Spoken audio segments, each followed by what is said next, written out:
Hello again. Chapter 2 of The Mouse and the Motorcycle. It's called The Motorcycle. Except for one terrifying moment when the boy had poked his finger through the mouse hole, a hungry young mouse named Ralph eagerly watched everything that went on in room 215. At first he was disappointed at the size of the boy who almost occupied the room.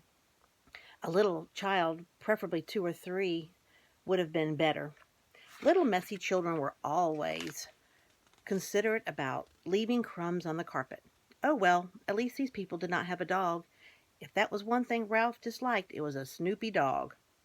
Next, Ralph felt hopeful. Medium-sized boys could almost always be counted on to leave a sticky candy bar wrapper on the floor or a bag of peanuts on the bedside table, where Ralph could reach them by climbing up the telephone cord. With a boy this size, the food, though not apt to be plentiful, was almost sure to be of good quality. The third emotion felt by Ralph was joy when the boy laid the apple core by the telephone. This was followed by despair when the mother dropped the core into the metal trash can. Ralph knew that anything at the bottom of a metal wastebasket was lost to a mouse forever. A mouse lives not by crumbs alone, and so Ralph experienced still another emotion. This time was not the cause of it. Ralph was eager, excited, curious, and impatient all at once. The emotion was so strong it made him forget his empty stomach. It was caused by those little cars, especially that motorcycle, and the sound the boy made when he ran it. The sound seemed to satisfy something within Ralph, as if he had been waiting for this sound to hear it all of his life. Went the boy. To the mouse the sound spoke of highways and speed, of distance and danger, and whiskers blown back by the wind. The instant the family left the room to go to dinner, Ralph scurried out of the mouse hole and across the threadbare carpet to the telephone, which came out of a hole in the floor beside the bedside table. "Ralph," scolded his mother from the mouse hole, "you stay away from that telephone cord." Ralph's mother was a great worrier. She worried because their hotel was old and run down, and because so many rooms were often empty with no careless guests to leave crumbs behind for the mice. She worried about the rumor that their hotel was to be torn down when the new highway came through. She worried about her family finding aspirin tablets. Ralph's father had tried to carry an aspirin tablet in his cheek pouch. The aspirin had dissolved with unexpected suddenness, and Ralph's father had been poisoned. Since then, no member of the family would think of touching an aspirin tablet, but this did not prevent Ralph's mother from worrying. Most of all, Ralph's mother worried about Ralph. She worried because he was a reckless mouse who stayed out late in the daytime when he should have been home, safe in bed. She worried when Ralph climbed the curtain to sit on the windowsill to watch the chipmunk in the pine tree outside and the cars in the parking lot below. She worried because Ralph wanted to go exploring down the hall instead of traveling under the floorboards like a sensible mouse. Heaven only knew what dangers he might meet in the hall. Maids, bellboys, perhaps even cats, or what was worse, vacuum cleaners. Ralph's mother had a horror of vacuum cleaners. Ralph, who was used to his mother's worries, got a good running start and was already halfway up the telephone cord. "Remember your Uncle Victor," his mother called after him. Ralph seemed not to hear. He climbed the cord up to the telephone, jumped down, and ran to the row of cars. There it was on the end, the motorcycle. Ralph stared at it and then walked over and kicked a tire. Close up, the motorcycle looked even better than he had expected. It was new and shiny and had a good set of tires. Ralph walked all the way around it, examining the pair of chromium mufflers and the engine and the hand clutch. It even had a little license plate that would be legal if you wanted to ride it on the road. "Boy," said Ralph to himself, his whiskers quivering with excitement. "Boy, oh boy." Feeling this was an important moment in his life. He took hold of the hand grips. They felt good and solid beneath his paws. Yes, this motorcycle was a good machine, all right. He could tell by the feel. Ralph threw a leg over the motorcycle and sat jauntily on the plastic seat. He even bounced up and down. The seat was curved just right to fit a mouse. But how to start this motorcycle?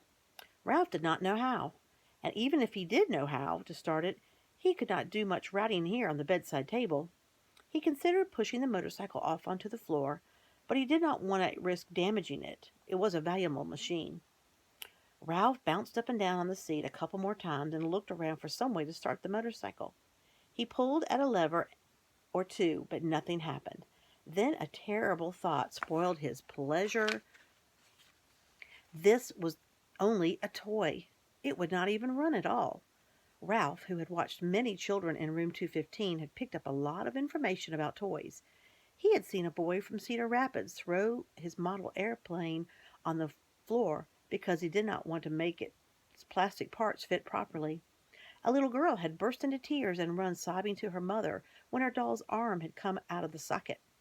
And then there was the nice boy with the potato chip nibbler, who stamped his foot because the batteries kept falling out of his car. Here's a picture of Ralph and his motorcycle.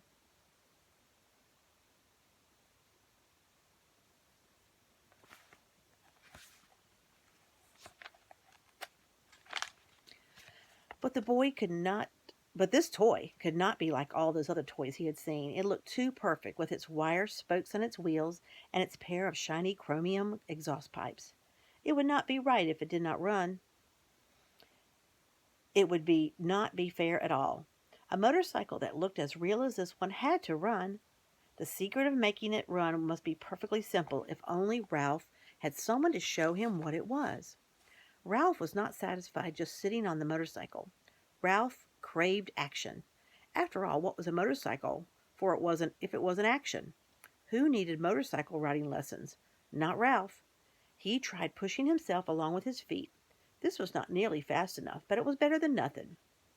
He moved his feet along the tabletop and then lifted them up while he coasted. Feeling braver, he bent low over the handlebars and worked his feet still faster toward the edge of the bedside table. When he worked up a little speed, he would coast around the corner. He scrappled his feet on the tabletop to gain momentum. In a split second, he would steer to the left. At that moment, the bell on the telephone rang half a ring, so close that it seemed to pierce the middle of Ralph's bones. It rang just that half ring, as if the girl at the switchboard realized he had rung the wrong room and had jerked out the cord before the ring was finished. The half a ring was just enough. It shattered Ralph's nerves and terrified him so that he forgot all about his steering. It jumbled his thoughts until he forgot to drag his heels for the brakes. He was so terrified he let go of the hand grips. The momentum of the motorcycle carried him forward, over the edge of the table. Down, down through the space tumbled Ralph with the motorcycle. He tried to straighten out, to turn the fall into a leap, but the motorcycle got in his way. He grabbed in vain at the air with both paws. There was nothing to clutch, nothing to save him, only the empty air. For a fleeting instant he thought of the poor old Uncle Victor. What was the instant the motorcycle landed with a crash in the metal wastebasket. Ralph fell in a heap beside the motorcycle and lay still. There he is, falling.